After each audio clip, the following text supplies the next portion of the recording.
के लिए बिहार का राजनीतिक भविष्य तय हो गया है।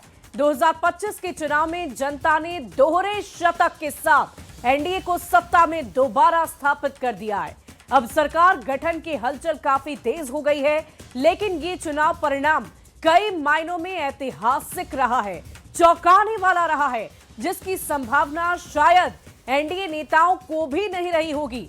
बिहार में पहली बार 89 सीटों के साथ बीजेपी सबसे बड़ी पार्टी बनकर उभरी है, तो जेडीयू ने भी अपना रिपोर्ट कार्ड सुधारते हुए 2020 की तुलना में 2 गुना सीट हासिल कर लिया है और मुख्य विपक्षी दल राष्ट्रीय जनता दल एक बार फिर 15 साल पुरानी स्थिति में पहुंच गया है।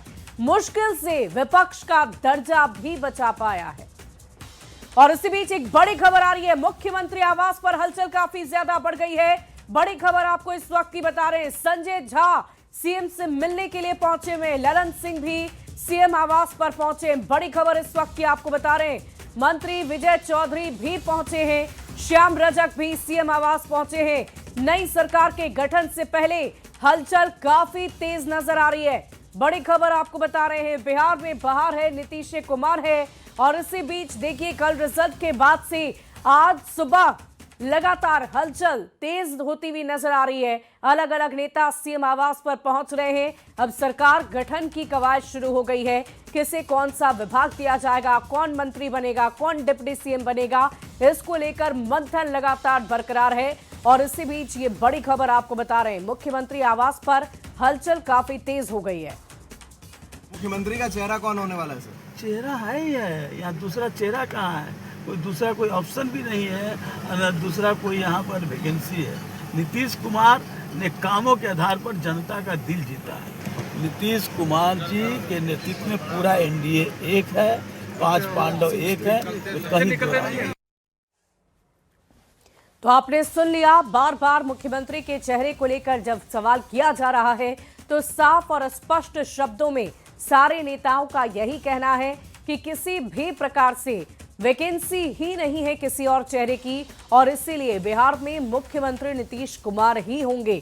और इसी बीच हम आपको बड़ी खबर बता रहे हैं, सीएम आवास पर हलचल काफी तेज हो गई है। संजय झा और ललन सिंह भी बिहार के मुख्यमंत्री नीतीश कुमार से मुलाकात करने के लिए पहुंचे हुए हैं। मुख्यमंत्री आवास पर हलचल काफी तेज है और इसी बीच ये बड़ी जानकारी आप तक पहुंचा रहे हैं। तस्वीरें भी आप देख रहे होंगे, श्याम रजक भी सीएम आवास पहुंचे हैं। जेडीयू का काफी बेहतर प्रदर्शन रहा है पिछली दफा के अनुसार। अगर हम देखें, साल 2020 से 2025 में एक बहुत बड़े फिगर के साथ जेडीयू इस बार चुनावी रणभूमि में उतरी भी और उसी प्रकार से रिजल्ट भी लेकर आई है। और इसीलिए जनता दल यूनाइटेड के तमाम बड़े नेता एक एक करके बिहार के मुख्यमंत्री नीतीश कुमार से मिलने के लिए आज पहुंचे हुए हैं।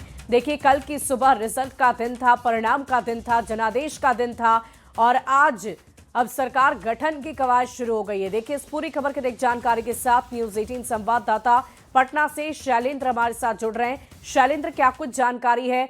अभी जो हलचल मुख्यमंत्री आवास के बाहर नजर आ रही है, ये किस बात को लेकर हलचल हो सकती है? क्यों मुलाकातों का सिलसिला शुरू हो चुका है?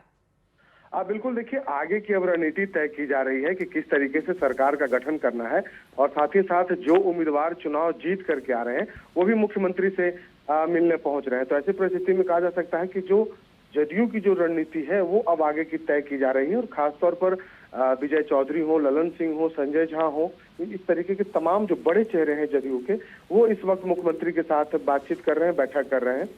तो अब क्योंकि एक बड़ी बहुमत मिली है एनडीए को और आगे की चीजों को तय करना है, मंत्रिमंडल का विस्तार, मंत्रिमंडल में कौन कौन शामिल होंगे, शपथ ग्रहण समारोह होना है, शपथ ग्रहण समारोह में प्रधानमंत्री से लेकर तमाम जो एनडीए के बड़े चेहरे हैं घटक दल के, वो शामिल होंगे। तो इन तमाम चीजों को लेकर के आगे की रणनीति, चूंकि साझा सरकार चलानी है, 5 घटक दल हैं, तो सभी घटक दलों को भी जगह देनी होगी। तो इन तमाम चीजों को लेकर के फिलहाल रणनीति बनाई जा रही है। जदयू की क्या रणनीति होगी, यह इस वक्त मुख्यमंत्री आवास में मुख्यमंत्री नीतीश कुमार और जदयू के अन्य जो वरिष्ठ नेता हैं वो मिलकर के तय कर रहे हैं। जी, वाकई शैलेंद्र, जब तय होने की बात हो रही है तो हम आपसे ये भी जानना चाहेंगे, पहली बात तो ये बता दीजिए कि शपथ ग्रहण समारोह को लेकर कोई तारीख भी पहले से निर्धारित रखी गई है और साथ ही साथ हमें ये भी बताइए कि जिस प्रकार से उम्मीदवारों की लिस्ट में हमने देखा था कि पुराने चेहरों को ही दोहराया गया, बीजेपी और जेडीयू की तरफ से ज्यादातर ऐसे चेहरे थे जिन पर पहले से भरोसा था पार्टी को।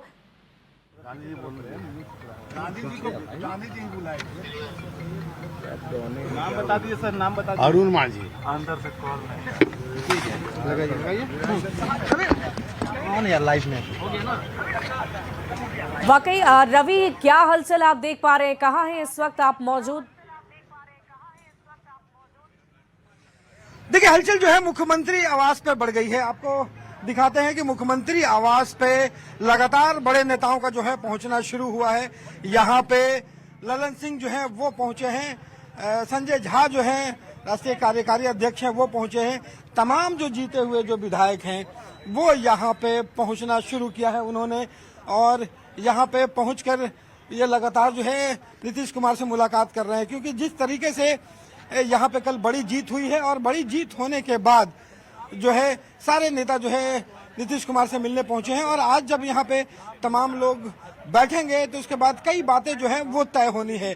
यहाँ पे बैठक होगी, पोर्टफोलियो जो है वो तैयार होना है।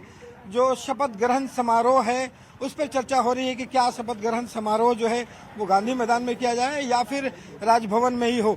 लेकिन इन तमाम बातों पर जो है वो चर्चा होगी कि लेकिन जो तमाम जो विधायक जो उन्होंने जीता है वो सभी के सभी लोग यहाँ पे पहुंचना शुरू किए हैं। और यहाँ पे देखिए श्याम रजक जो है वो भी यहाँ पे जीते हैं, वो भी यहाँ पे पहुंचे हैं। और देखिए यहाँ पे आपको दिखा दूं कि यहाँ पे जो हलचल है वो बढ़ी हुई है और लगातार जो यहाँ पे पुलिस फोर्स है उसकी व्यवस्था जो है वो बढ़ा दी गई है। और ये जो है वो लगातार तस्वीरों में आप देख रहे हैं कि एक एक करके जो विधायक है वो यहाँ पे पहुंच रहे हैं। और देखना होगा कि यहाँ पे कई बातें जो शामिल हुई, क्योंकि ये इस बार जो गठबंधन को जो प्रचंड बहुमत मिला है, बीजेपी जो है सबसे बड़ी पार्टी के रूप में आई है। और उसके बाद जो लोजपा है उन्होंने भी बड़ी सीटें जो है वो यहाँ पे जीती है। तो क्या वाकई रवि, हम आपसे ये भी जानना चाहेंगे कि एक तरफ जहाँ बीजेपी और जेडीयू ने अपने उम्मीदवारों की लिस्ट में भी पुराने चेहरों को, मुख्यमंत्री से मुलाकात भी हुई, क्या बातें हुई? मुख्यमंत्री से मिलते रहते हैं। आज चूंकि कल चुनाव का रिजल्ट लेट से आया हमारा, उसके बाद हम रात में नहीं आ सके। सुबह में आकर के उनसे आशीर्वाद लेना और उनको शुभकामना देना ये मेरा कर्तव्य था, वो मैं किया हूँ। लगातार बड़े कैबिनेट को लेकर के जो अब होना है, कैबिनेट नया तैयार होगा, क्या नया इसमें? ये तो माननीय मुख्यमंत्री जी के अधिकार के तहत है। माननीय मुख्यमंत्री जो नेता है हमारे नीतीश कुमार जी, वो तय करेंगे, उसमें कोई किसी का कोई मतलब नहीं है कि बड़े दिन के बाद आपकी भी बड़ी जीत हुई है, अभी मंत्री बनना तय है आपका? हमको नहीं पता, जनता ने मुझे सेवा करने के लिए चुना है, मैं सेवा करूँ। नीतीश जी से जब मुलाकात हुई, नीतीश जी ने क्या कहा? नीतीश जी से हमारे नेता हैं, मैं कार्यकर्ता हूँ उनका, तो वो कुछ राजनीति बात ही न करेंगे और हमको कुछ टिप्स देंगे। तो टिप्स उन्होंने दिया है कि जनता की सेवा करो। शपथ ग्रहण समारोह कहाँ हो रही है, कुछ बातचीत हुई? ये सब उनके सीमा के अंतर्गत है, सब मुख्यमंत्री जो है वो तय करेंगे। तो देखिए लगातार जो है वो लोग मिल करके आ रहे हैं। श्याम रजक जो है उनकी मुलाकात अभी हुई है और बहुत सालों के बाद जो है उन्होंने फिर से चुनाव जीता है, तो माना जा रहा है कि अभी मंत्रिमंडल में शामिल हो सकते हैं। लेकिन अभी की जो लगातार कह लें कि मुख्यमंत्री में मिलने वालों का जो सिलसिला है वो जारी है। जी वाकई रवि, हम आपसे ये जानना चाहेंगे कि क्या कोई तारीख भी पहले से निर्धारित रखी गई थी कि अगर हम जीतते हैं तो इस दिन हम शपथ ग्रहण समारोह करेंगे? देखिए यहाँ पे एनडीए की तरफ से इसकी कोई तारीख जो है फिलहाल तय नहीं की गई है। तेजस्वी ने भले ही कहा था कि 18 तारीख को जो है हम शपथ ग्रहण करेंगे, जो उनके हिस्से में नहीं आया, लेकिन एनडीए की तरफ से कोई तारीख तय नहीं है। लेकिन जो बिहार का मंत्रिमंडल है, जो इसकी जो सीमा है वो समय सीमा 22 तारीख को खत्म हो रही है। इससे पहले 22 तारीख से पहले सरकार जो है वो बन जानी चाहिए। तो अमूमन माना जा रहा है। चलिए, वाकई रवि, देखने वाली बात होगी कि कब तक इन सारी बातों पर निर्णय लिया जाता है, किसी मंत्रिमंडल में जगह दी जाती है। क्या उम्मीदवारों की तरह ही पुराने चेहरों पर ही एक बार फिर से मंत्रिमंडल में भी विश्वास दिखाया जाता है, ये आने वाले भविष्य में पता चलेगा। और इसी बीच ये मुलाकातों की तस्वीरें हम आपको दिखा रहे थे। बिहार के मुख्यमंत्री नीतीश कुमार के आवास के बाहर जो हलचल नजर आ रही थी उसकी तस्वीरें आपने देखी है। बढ़ते आगे, एनडीए की एक बड़ी जीत के बाद जेडीयू प्रवक्ता नीरज कुमार के आवास के सामने लगे पोस्टर ने राजनीतिक माहौल को गर्मा दिया है। पोस्टर में लालू प्रसाद को धृतराष्ट्र, राबड़ी को गांधारी, तेजस्वी को दुर्योधन और संजय यादव को संजय दिखाया गया है। महाभारत शैली में लगाए गए इस पोस्टर से लालू परिवार पर तंज कसा गया है। बिहार विधानसभा के नतीजे आ गए हैं और जिसमें एनडीए को प्रचंड बहुमत मिली है और ये विधानसभा का चुनाव किसी महाभारत से कम नहीं था। लेकिन पटना के सड़कों पर लगा महाभारत के दृश्य का एक और जो तस्वीर है वो चर्चा का विषय बना हुआ है। यहाँ पे जरा देखिए, एक महाभारत के जो पात्र के रूप में लालू परिवार को दिखाया गया है और महाभारत की जगह महाबिहार लिखा हुआ आपको दिखाई पड़ेगा। और इस पूरे दृश्य में लालू प्रसाद यादव जो है वो धृतराष्ट्र की भूमिका में दिखाई पड़ रहे हैं। तेजस्वी जो है उनको दिखाया गया है दुर्योधन, और साथ में जो तस्वीर लगी है संजय की, जदयू के मुख्य जो प्रवक्ता हैं नीरज कुमार, उनके आवास के ठीक सामने ये लगा तस्वीर जो है वो चर्चा का विषय बना गया है। ये धृतराष्ट्र के रूप में है राजनीति के, और अपने पुत्र दुर्योधन जो राजनीतिक दुर्योधन है, इनका जिद पात्रता नहीं है लेकिन हमें मौका दो, और गांधारी के रूप में है,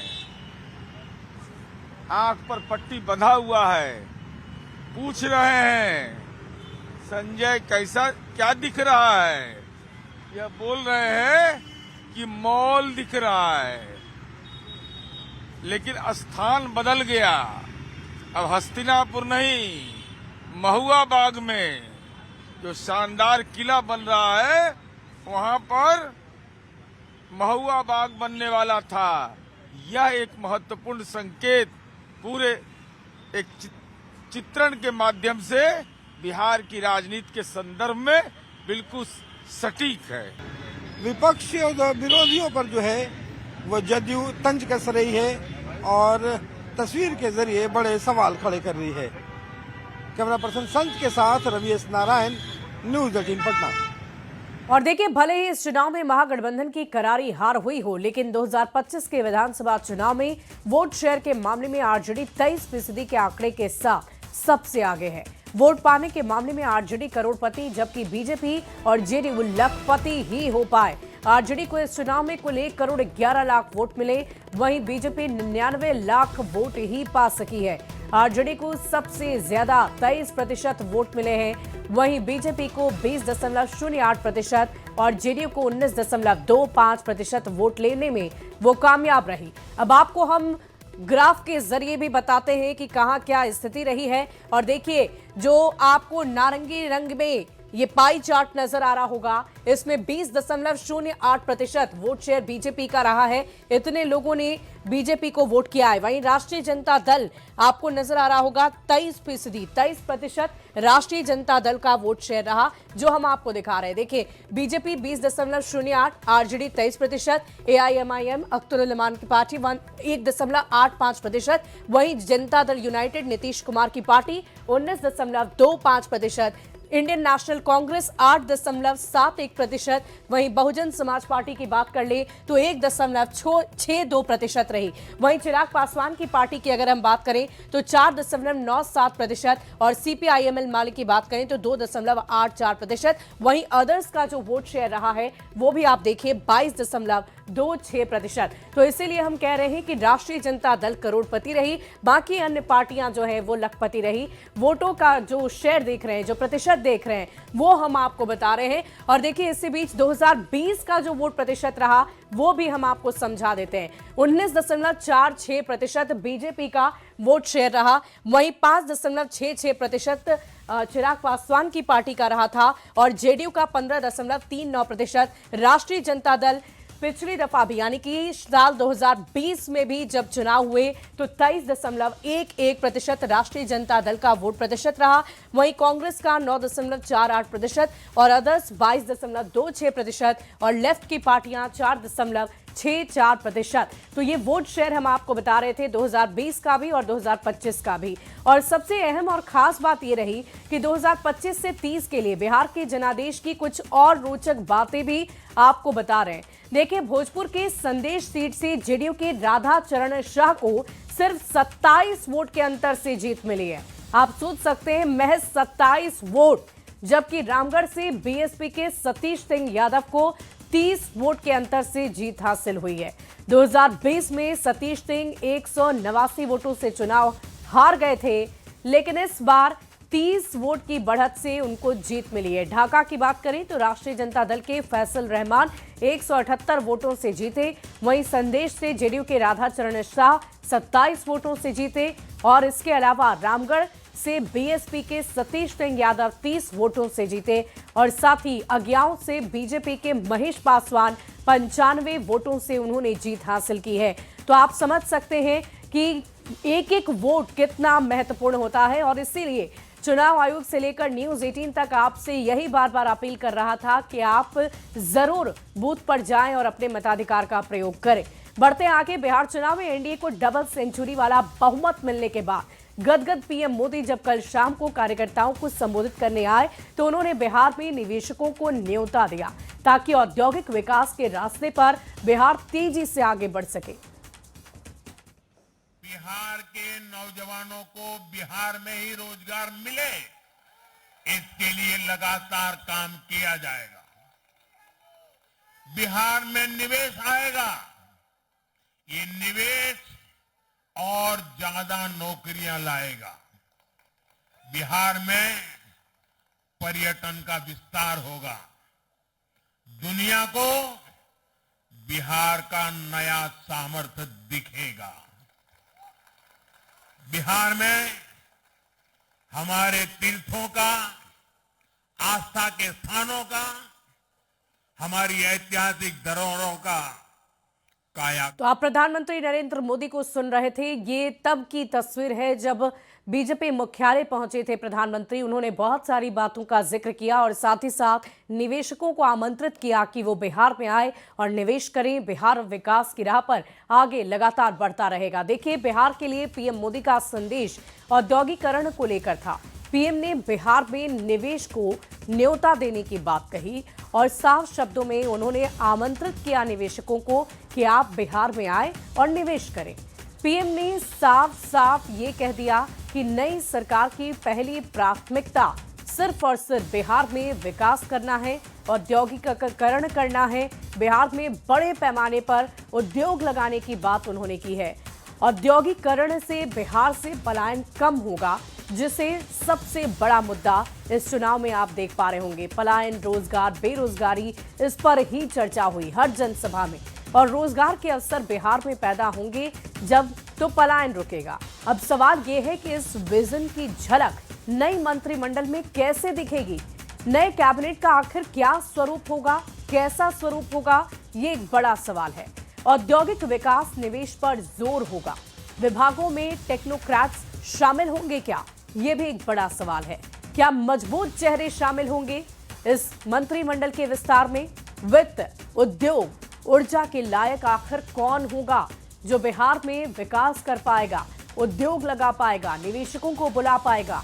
उन चेहरों को पकड़ना होगा जो बिहार के लिए विकास कर सके, जिन्हें ज्ञान भी हो और ऐसे नेता पीएम मोदी के विजन को आगे ले जा सकेंगे। और इसी सवाल के साथ थोड़ा इंतजार और करना होगा। जैसा कि हमने इंतजार किया था रिजल्ट के लिए, वैसे ही अब मंत्रिमंडल के विस्तार पर पूरे बिहार की नजर टिकी हुई है। और यहाँ फिलहाल इस बुलेटिन में अभी के लिए बस इतना ही। आप बने रहे न्यूज 18 बिहार झारखंड के साथ।